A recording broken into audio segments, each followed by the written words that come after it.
हे देवेंद्र फडणवीस यांच्यासमोर गुडघ्यावर बसले जवळजवळ, आणि देवेंद्र फडणवीस यांनी या ड्रग्सच्या कारखान्याच्या सूत्रधारांना अभय दिलं. एकनाथ शिंदे यांच्याच भावाचा आहे नाही ते जागा, त्यांना माहीत नाही. मुंबई पोलीस दलातल्या एका माजी अधिकाऱ्याचाही तिकडे संबंध आहे त्या ड्रग्सच्या कारखान्याशी, आणि तो शिंद्यांशी संबंधित आहे. नावं घेईन लवकरच.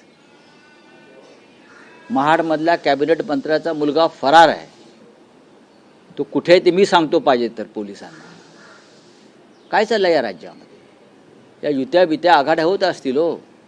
म्हणून भारतीय जनता पक्षाचा सर्व पातळीवरती पराभव करण्यासाठी भारतीय जनता पक्षातले संबंधित लोक आम्हाला मदत करत असतील, त्यामुळे त्याचे स्वागत करू. तुम्ही म्हणालात एक महत्त्वाचा उल्लेख केला की या ड्रग्ज प्रकरणात मुंबई पोलीस दलातल्या एका माजी अधिकाऱ्याचा समावेश आहे, आणि तो शिंद्यांशी संबंधित आहे.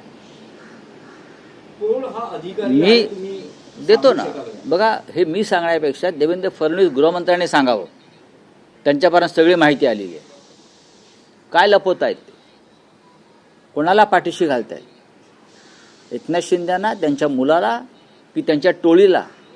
हे टोळ्या चालवतायत आणि अशा अनेक मार्गानं पैसे गोळा करून राजकारणामध्ये आणतायत. महाराष्ट्राचं राजकारण देवेंद्र फडणवीस यांच्या नेतृत्वाखाली नशेबाज राजकारण झालेलं आहे. नशेबाज, नशेच्या व्यापारातून आलेला पैसा सुद्धा राजकारणात वापरला जातोय. प्रकरण थंड कसं पडलं? इतकं गंभीर प्रकरण छत्रपतींच्या भूमीमध्ये साताऱ्यात एक खतरनाक ड्रगचा कारखाना सापडतो. मुंबईचे पोलीस जाऊन त्याच्यावरती रेड टाकतात. साताऱ्याचे नाही, सातारच्या पोलीस अधीक्षकाने वाचवायचा प्रयत्न केला. मुंबईचे पोलीस जाऊन तिथे रेड करतात.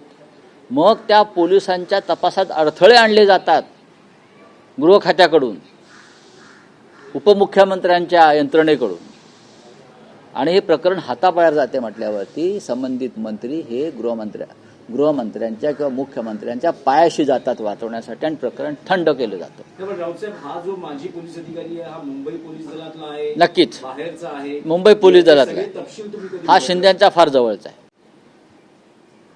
हा शिंद्यांचा अत्यंत जवळचा आहे. शिंद्यांचा शार्प शूटर आहे तो.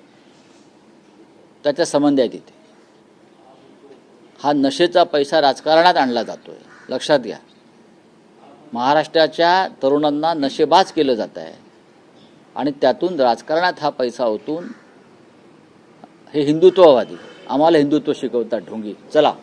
एक आणि तुम्ही म्हणालात की म्हणजे जे कॉम्बिनेशन आहे एकाच वेळेस महायुती आणि महाविकास आघाडीतील, असं कसं होऊ शकतं? असं कसं होऊ शकतं? जनतेला पडलेला प्रश्न असेल. नंबर 2, रावसाहेब, अजित पवारांकडून असा दबाव टाकला जातोय किंवा एक आग्रही मागणी केली येते की या युतीमध्ये सगळ्यांनी घड्याळ या चिन्हावरच लढावं. शरद पवार किंवा त्यांचा पक्ष हे मान्य करेल का?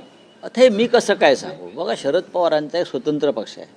शरद पवार यांची एक भूमिका असते, विचारसरणी आहे ती जातीय व धर्मांध शक्तींच्या विरुद्ध लढण्यासाठी. शरद पवार हे पुरोगामी विचारांचे आहेत. शरद पवार यांनी त्यांच्या जीवनभर भाजपसारख्या प्रवृत्तींशी लढण्यामध्ये त्यांचं आयुष्य घालवलेलं आहे, आणि आम्ही सुद्धा त्यांच्याबरोबर त्या लढ्यामध्ये अनेकदा उतरलेलो आहोत. त्याच्यामुळे भविष्यामध्ये त्यांचा पक्ष कोणत्या दिशेने जाणार आहे हे शरद पवार साहेब ठरवू शकतात. आणि विलिनीकरणाचे संकेत आहेत का? मला असं वाटत नाही की विलिनीकरण होईल. मी जे काय पवार साहेबांना ओळखतो आणि त्यांच्या विचारसरणीला मी जे काय ओळखतो, ही विलिनीकरणाची प्रक्रिया होईल असं मला वाटत नाही. मी एकदा पवार साहेबांना प्रश्न विचारला होता सहज एका बैठकीत, तेव्हा त्यांनी हे अशक्य